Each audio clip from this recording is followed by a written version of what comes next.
Khusyuk kepada Corona. MH Ainun Najib. Breaking news ketika saya menulis ini, pasien coronavirus di Indonesia melonjak menjadi 309. Sumber lain mengatakan 311 orang. Sudah pasti itu tidak ada hubungannya dengan tulisan lockdown 309 tahunnya Ashabul Kahfi. Yang jelas persentase keterjangkitan dan kematian yang dialami bangsa Indonesia, utamanya penduduk Pulau Jawa, masih sangat kecil dibanding yang pernah dialami oleh nenek moyang.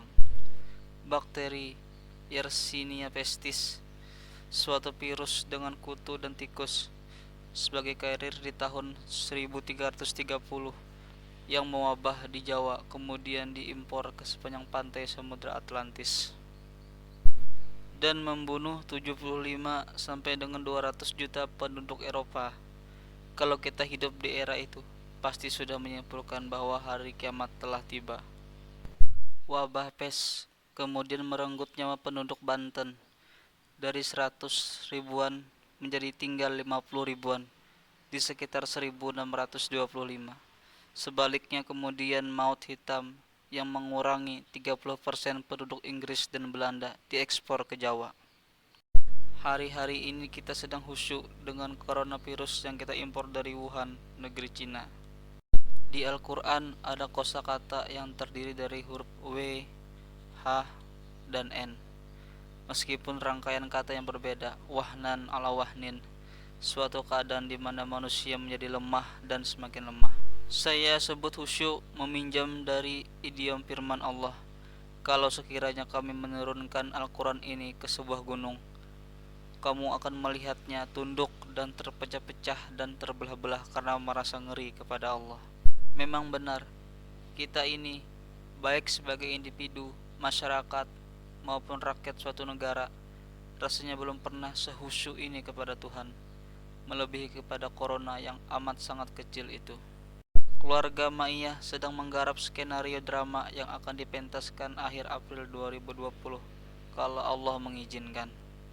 Yang temanya adalah musyawarah alam semesta, di mana Sunan Sableng mengajukan tema usulan dan permohonan kepada Tuhan agar mempercepat hari kiamat. Dengan argumentasi bahwa seluruh perilaku dan peradaban umat manusia dewasa ini memang tidak lain tidak bukan sedang melangkah cepat menuju jurang kehancurannya sendiri. Bo, sudah dipercepat saja, kata Sunan Sableng. Hitung-hitung untuk mengurangi waktu di mana manusia berbuat perusakan, penzoliman, dan penghancuran. Lakon ini masih dalam proses latihan, tapi Tuhan seakan-akan sudah merespon dan sedikit mengabulkan. Dengan dilimpahkannya coronavirus yang hari-hari ini berlangsung seperti kiamat kecil bagi manusia sedunia. Paduka Petruk yang dalam lakon itu merupakan lawan dialog Sunan Sableng tidak menyetujui usulan Sunan Sableng. Itu namanya putus asa, katanya. Apapun saja yang dialami oleh manusia di dunia ini, hendaknya jangan membuat manusia bunuh diri. Meskipun tindakan bunuh diri itu dihiasi dengan ide yang seolah-olah mulia, yakni mempercepat hari kiamat. Sunan Sableng kemudian menjelaskan lebih luas dan jauh, sehingga akhirnya kentara bahwa empasis idenya bukanlah soal mempercepat kiamat, melainkan rasa tidak tega kepada nasib umat manusia, terutama kelak di akhirat. Usul percepatan kiamat itu hanya formula agar manusia tidak lebih parah dan lebih berkepanjangan kezalimannya, kebodohan, dan polose penghancurannya atas kehidupan. Allah yang maha mengerti dan memiliki hak mutlak untuk menilai berapa angka Sunan Sableng dan berapa Paduka Petruk.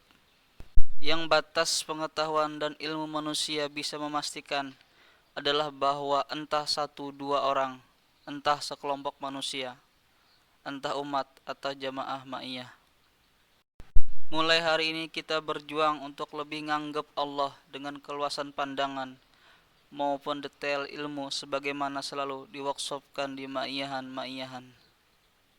Lebih menemukan peran Allah di setiap serbuk benda, di janin sebelum bayi, di keluarnya bayi dari perut ibunya, di helai dedaunan, di galaksi-galaksi, di mana dan kapanpun saja manusia mengalami sesuatu. Berikhtiar untuk lebih khusyuk kepada kekuasaan Allah daripada dipaksa khusyuk oleh Allah melalui letusan gunung, gempa, banjir bandang, wabah, dan pagebluk-pagebluk. Sumber caknun.com